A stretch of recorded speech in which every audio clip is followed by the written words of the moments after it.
Hi, my name is Junior Badila, and welcome to DRCongo UK. Today, we are welcoming Horcelie Sinda Wambongo. She's an artist, activist, and campaigner. Welcome, Horcelie. Can Thank you you. tell us more about yourself? Yes, as you say, I'm Horcelie. I'm 24 years old. So I campaign for HIV and AIDS, women's reproductive health, and hopefully as well through health, what I'll try to achieve is to improve the economy in Congo.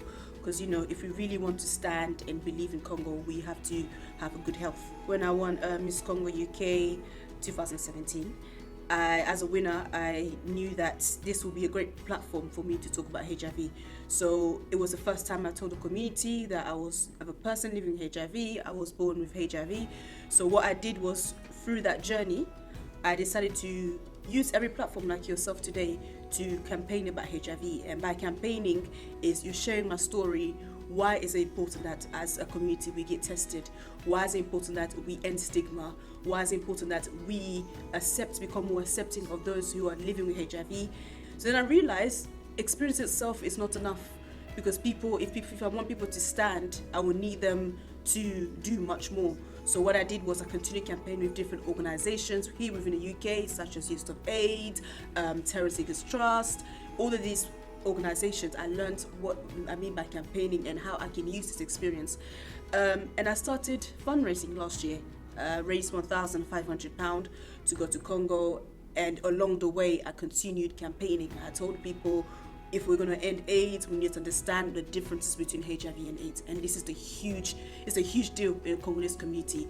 We think HIV is AIDS, and it's not. So it's basically trying to, sounds terrible, to screw that information inside people's minds so that we become well informed. So most of your campaigns are based on HIV Yeah. awareness. Yeah. Do you think your skills and experience that you gain are really needed in Congo? Absolutely. As a person, not just living HIV, I have an art degree, and my passion as well is to continue to do the work creatively, artistically. I know a little bit of photography, I know a bit of painting, I know a bit of storytelling through photography, through craft, through making. And I think those are the skills that you can use. Someone may say, oh, well, that's not really development work, it's not sustainable. But actually it is, because human beings started with craft. They started with making, and we use our knowledge in making. And we see a lot of people in Congo, we love to make, it's our culture. Food is our culture, and that's all to do with making, but making with creativity. So definitely the skills that I've learned for art, I'm going to use it when I go to Congo. But what I learned mostly was public speaking, and I think for me it's a powerful skill that I have. So I used that particular skill to go to Mama Yembo Hospital. I went to Pediatric Kimondo, and with all of these hospitals, with all those youth, hopefully by next year we'll be able to talk with youth, but this year I wasn't able to do that because of time. But through public speaking, I was able to engage. I think with the skills that you have that can help others, that can enable change in the world, it's definitely useful, it's needed. We saw your posts on Facebook. Yeah. It looked big Yeah. that you managed to raise an awareness about HIV in Congo, and many people were gathering Yeah. to your workshops. Yeah. Do you think that you managed to achieve, or you are still achieving your aims, your outcome in Yeah. Congo? It's a journey, and I was in absolute shock that we were able to achieve that in just 1 month, because the first 2 weeks actually we were going to meetings after meetings, and then we finally go into the practical part. And in Mamayembo we had 200 people, and these are health professions. There were doctors, there were pediatricians, there were activists, people who came, we took over their time because they had a meeting, but they were interested in what we were doing. So overall, we've definitely reached over 500 people.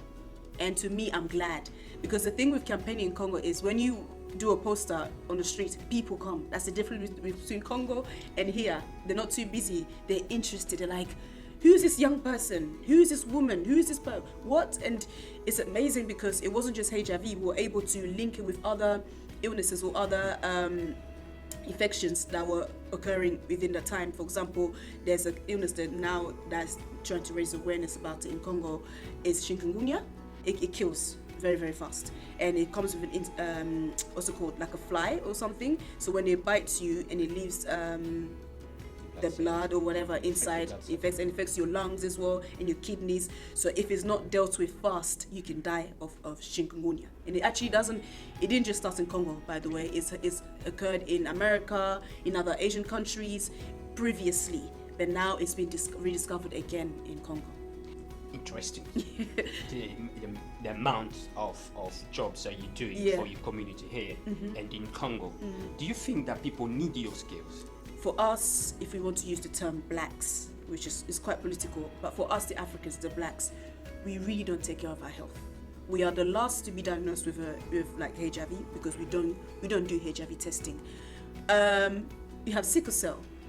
You know, in Congo right now, as we say, another political infection. We have Ebola. We have, just a lot of health, that we can avoid.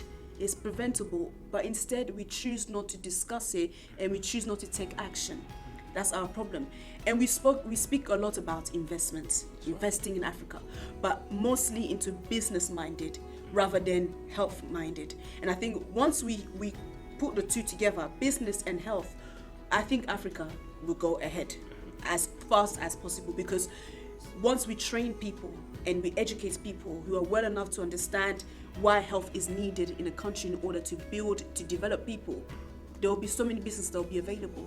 But you can't tell me you have a business investing and you go to Kivu or you go to Kisangani, you go to all those places where there's conflict and you say, I'm here to build a business. But then they'll look at you and say, but we're not well.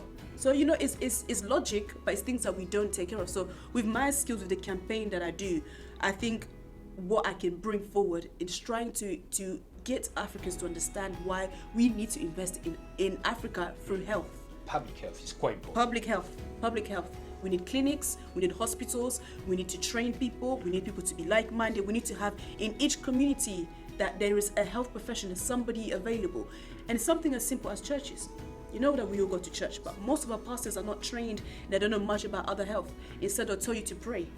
But if we also trained pastors, give them the right information about HIV, for example, instead of misleading people, telling people God is going to heal you of HIV and AIDS, but there is no healing for HIV. I mean, there is no cure for HIV yet. So instead of misleading people with information, once you're trained, you have the right one, you can give them, and you give them hope. And I think information also gives people hope, something that they can hold on to. So I think with what I have is along the way, slowly trying to get that in Africa. And it's not just Congo, it's a lot of Africa, because HIV, the country that is affected by HIV has the highest prevalence is South Africa. It's not even Congo. And the second, you have Nigeria, and you have Zimbabwe. You have all those countries, and Congo doesn't actually come up the top. We've chosen to believe in the misled information rather than the facts and how we can help our people. So you do the same campaign here? Absolutely. So I campaign through collaboration. So I collaborate with NGOs who are already here in the community. For example, Revive Congo, you have Save the Congo. These are just places that I know I can go for as long as I can engage with people, and that's enough. But I am going to be doing a workshop this year, because it's going to be the first workshop I've done in a community, because through workshop you gather people and people are able to ask questions about more other stuff. But before I went, I was also given a platform in March just to talk about the campaign I was going to do in Congo. When are you going next to Congo? So I will be going to Congo again next year, and I'm fundraising and hoping to raise £5,000. So I'm not going to be just going to Congo. This time I'm going to go to Ghana to help with HIV testing. So we're going to be going to different communities within the country where we're going to be based, just to encourage HIV testing, that we get young people, adults, everybody to get tested. And also we're going to be doing workshops and lead conferences. So I really need your help. If you can support, you can support me. You can send me a message through Facebook, and it's just Horcelie, or on Instagram, again, it's Horcelie. LinkedIn is Horcelie Sinda Wambongo, as well as Twitter is Horcelie Sinda. So that's what I'll be doing. Yeah. Do you have in terms of your structure, your business plan, do you know exactly what you're going to do in Congo? Roughly how many people are you're going to target?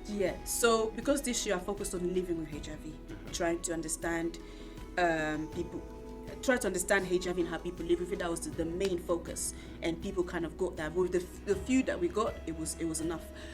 So next year I want to focus on HIV testing. So because we're going to be targeting the youth, and we all know that a lot of people are sexually active everywhere around the world, in Congo as well. And by targeting the youth, we get them to encourage them to get tested. We encourage as well that information is also being told in schools, that the head teachers, the headmasters, that they encourage that they do, maybe because here in the UK HIV testing week, HIV testing month is in November, and World AIDS Day is in December. So imagine 10th of December or 1st of? It's the 1st of December. 1st of December. Yeah, World AIDS Day is the 1st of December. So I'll be going around October, November, so that we encourage them for HIV testing as well as World AIDS Day, so that they are aware that there are services available. But we're also not going to be saying it in a way of fear. We're telling them that we're encouraging them because it's part of your health, also that you help yourself as well as other people. So the first target was raising awareness, telling people living HIV. The second is HIV testing, and I think that's the hardest. Getting people to go to clinics to get tested, and also encouraging health professions to do it, to speak of it in a language that is human. Friendly, exactly, very friendly. Not to say, oh, get tested because you're gonna die, but encouraging people. So that's what my focus. I haven't structured the whole thing, but that's just a vision. But I haven't sat down and put bullet points down because I'm still summarizing from my first visit. Congo is big. It's 80 times bigger than Belgium. Yeah. So which area or which city you targeting now? Is Kinshasa or northern part of? I feel like it's always going to be Kinshasa because it's a city, and it's a place where a lot of people come from. Provinces they come in Congo. It's going to be Kinshasa. I went to Kinshasa this year, so it's going to be Kinshasa, and next year I'm going to go to Lumumbashi. I'm also going to go to Ghana. It seems like you do a lot of things. You're campaigning here. You were Miss Congo beauty pageant in 2017. You're artist as well.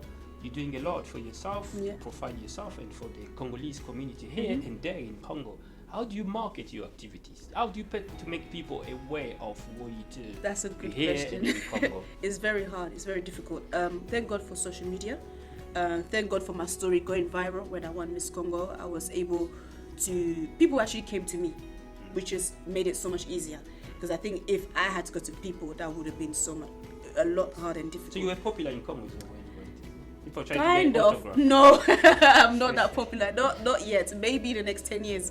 But no, because I won the beauty pageant, and when my story went viral, meaning that the media took the story and shared it with a different platform. So through that, I would say since 2017, a lot of people have been coming to me, contacting. It hasn't ended, not because they come to me, but because I've continued campaigning. So I haven't stopped since winning the pageant. I continued, and I'm doing it. It's been 2 years. I left the pageant since end of 2017. However, and because people still see on my social media, my WhatsApp, they still see the work that I do. So therefore, it gives them, that courage to say, "Oh, I would like to work with you." So, yeah. Thank you, Horcelie, for sharing your vision and your experience through DRCongo UK. We hope that your profile is really needed in Congo and is going to impact us million lives in Congo. It was great having you in DRCongo UK studio. Thank you for watching. I'll see you next time.